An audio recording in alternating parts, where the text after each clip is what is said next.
This video will show you how to use the Canvas Parent app and see the information that is available to you in it. Your first time logging in, you'll need to find the school. No matter which of the schools you attend, you'll go to Decatur County Community Schools, select that from the list, and then you'll need to log in with the username and password that you created. Once you're logged in, it'll probably start you up at this main page, which will show you all of the courses that your child has. The app shows you information per student.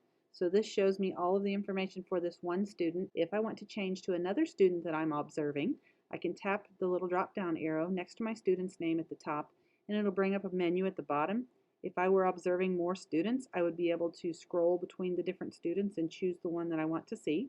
I can see all of the courses on this page that my student is enrolled in, as well as the grade that they have in that course on the things that have been done in Canvas only. Remember, this doesn't include anything that has been done outside of Canvas.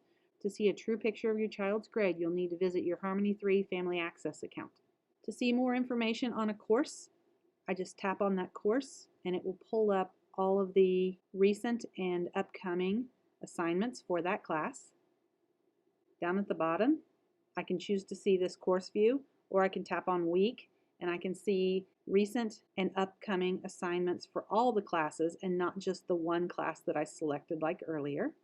I could also view alerts if I had any. At the top of the screen you have another little side menu. This is where I log out or change users, but this is also where I manage children.